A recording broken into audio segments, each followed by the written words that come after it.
इस दुनिया में ऐसी कई सारी जगहें होती हैं जो सिर्फ मैप और नक्शों पर ही अच्छी लगती हैं, क्योंकि असल जिंदगी में लोग जैसे ही उस जगह का नाम सुनते हैं वो थर थर कांपने लगते हैं और छुपने लगते हैं, मानो एक ऐसी कहानी फिर से जिंदा हो गई हो जो लोग भूल चुके थे। एंड इतनी सारी हॉरर स्टोरीज सुनाने के बाद मुझे एक चीज तो समझ में आ गई है कि पहाड़ी शहर के हर एक कोने में एक ऐसी ही डरावनी जगह जरूर होती है। एक ऐसी जगह जहाँ पर सुंदर सुंदर वादियाँ, पेड़ पौधे, पत्ते तो होते हैं, लेकिन उसी के साथ कुछ ऐसा भी होता है जिसे आप देख तो नहीं सकते हो, लेकिन महसूस करने के बाद बहुत डर जाते हो। आज की कहानी है मसूरी की। मसूरी के बारे में आप सभी लोगों ने सुना होगा कि कितना सुंदर है, वहाँ पे कितने सारे टूरिस्ट आते रहते हैं। लेकिन जहाँ मसूरी की एक साइड बहुत सुंदर है, वहीं मसूरी की एक दूसरी साइड भी है जिसके बारे में बहुत कम लोग बात करते हैं। एक ऐसी जगह जहाँ पर हवा भी बहुत भारी फील होने लगती है और खुद से ज्यादा किसी और के सांसों की आवाज आती है। लोग कहते हैं कि वहाँ पर जो भी चला जाता है वो वापस तो आ सकता है, लेकिन वो जैसा था वैसा नहीं रहता, वो एक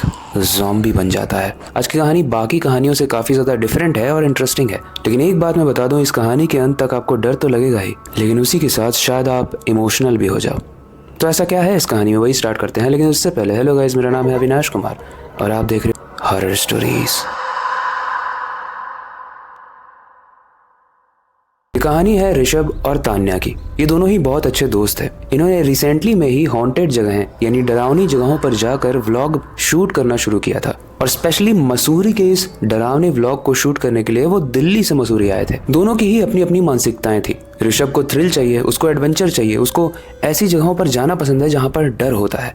वहीं तान्या को सच जानना होता है। जब उन्होंने अपने डरावने यूट्यूब चैनल की शुरुआत की थी तो वहाँ पे शुरू में तो उनको बहुत अच्छे व्यूज आ रहे थे, लेकिन अब ऑडियंस डिमांड कर रही थी एक ऐसी जगह के व्लॉग की जहां पर सच में उन्हें कुछ दिख पाए, एंड वो आपको भी दिखेगा। तभी ऋषभ और तान्या की नज़र उनके यूट्यूब के कमेंट सेक्शन में पड़ती है और वहां पर एक सजेशन आया होता है कि अगर आपको सच में एक हॉरर व्लॉग बनाना है तो आप दिहार माइंस जाओ। ऋषभ खुश हो जाता है और बोलता है कि परफेक्ट जगह मिल गई, हम यहीं पर जाएंगे। लेकिन उस दिहार माइन में जाने से पहले जब ऋषभ इसके बारे में और ज्यादा रिसर्च करता है इंटरनेट पे, तो उसे जो दिखता है वो देखने के बाद उसके होश उड़ जाते हैं। वो एक कहानी पढ़ता है और इस कहानी की शुरुआत में लिखा हुआ था कि उस दिहार माइन में चीखें सुनाई देती है, लेकिन मरे हुए लोगों की। उसके बाद ऋषभ ने इसकी डरावनी स्टोरी पढ़ी, जिसकी वजह से उसे पता चला कि ऐसा क्या हुआ था इस माइंस में, जिसकी वजह से आज ये हॉन्टेड है। गाइस 1990 के दौरान यहाँ पर 50,000 से ज्यादा मजदूर उस माइन के अंदर जाकर काम किया करते थे, लेकिन कोई भी सेफ्टी नहीं थी, ना कोई मास्क था और ना ही उस माइंस में से जो जहरीली गैसेस निकलती थी उसका कोई प्रॉपर एग्जॉस्ट था जिससे वो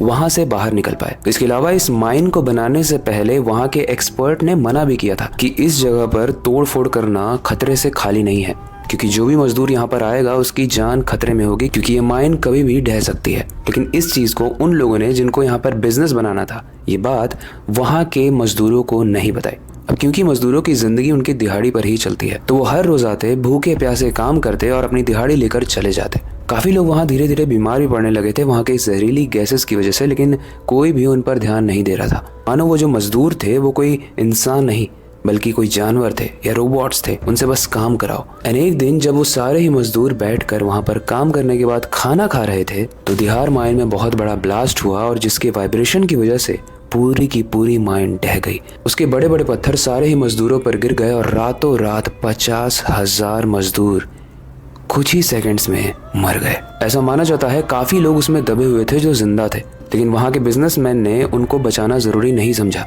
क्योंकि वो मानता था कि उसके पैसे वेस्ट हो जाएंगे इन लोगों की हेल्प करने में। एंड गाइस यही रीजन है कि माना जाता है कि आज भी उस माइंस के अंदर जो भी जाता है, पत्थर के पीछे से किसी के सांस लेने की, किसी के चलने की और किसी के हेल्प मांगने की आवाज आती है। लेकिन ये सारी ही कहानी जब ऋषभ ने पढ़ी थी तो ये उसने तान्या को भी बताई, लेकिन तान्या थोड़ी सी सेंसिबल लड़की थी।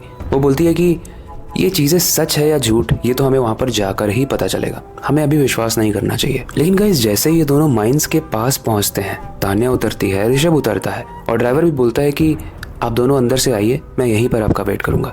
लेकिन तान्या को कुछ महसूस होता है, कुछ महसूस जिसकी वजह से उसके चेहरे का रंग उड़ जाता है। लेकिन ऋषभ एकदम नॉर्मल था, वो हंसकर बोलता है चलो कुछ हॉरर व्लॉग मिल जाएगा, मजा आएगा। अब जैसे जैसे वो लोग माइंस के अंदर जा रहे हैं वहां पर सब कुछ अजीब था। हवा में एक भारीपन था, जंगल का आसपास का सन्नाटा था, और जैसे जैसे वो लोग आगे बढ़ रहे थे वहां पर एक बहुत ही गंदी सी सड़ी हुई स्मेल भी थी। अब ऋषभ अपने कैमरे को ऑन करता है, माइक सेट करता है और उस माइक से उसके हेडफोन में एक अजीब सी आवाज आती है। एक आवाज़ जिसमें जैसे ही वो माइक के वॉल्यूम को तेज़ करता है उसे सुनाई देता है कि एक बहुत ही डरावनी आवाज़ में एक औरत बोल रही है कि मुझे बचाओ।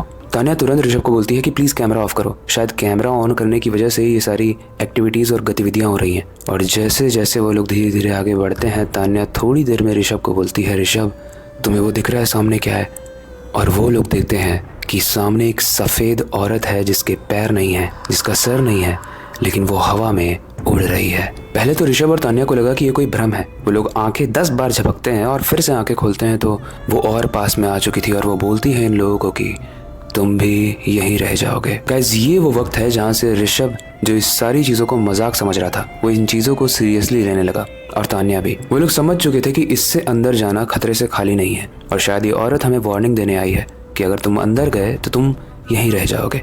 इसलिए उन दोनों ने ही पीछे मुड़कर भागना शुरू किया, लेकिन जितनी दूर वो अंदर आए थे उससे भी ज़्यादा दूर तक वो भागे जा रहे थे, लेकिन वो बाहर नहीं निकल पा रहे थे, मानो वो किसी भूल भुलैया के अंदर आ गए हों। तभी तान्या गिर जाती है और ऋषभ उसका हाथ पकड़ के उठाने की कोशिश करता है, लेकिन जैसे ही ऋषभ तान्या का हाथ पकड़ता है वो एकदम बर्फ जैसा ठंडा हाथ था। एक सेकंड के लिए ऋषभ को लगा कि ये तान्या का हाथ नहीं है, ये शायद किसी और का हाथ है, शायद किसी मरे हुए इंसान का। किसी तरीके से वो लोग भागते हुए गेट तक तो पहुंचे, लेकिन उसके बाद पत्थर से टकराने के बाद दोनों ही गिरकर बेहोश हो गए। जब तान्या और ऋषभ दोनों ही होश में आते हैं तो वो देखते हैं कि सामने उनका ड्राइवर है।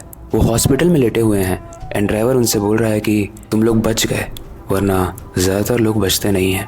ऋषभ उस ड्राइवर से बोलता है, तुमने मेरा कैमरा लिया था जिसमें हमने सब कुछ रिकॉर्ड किया था?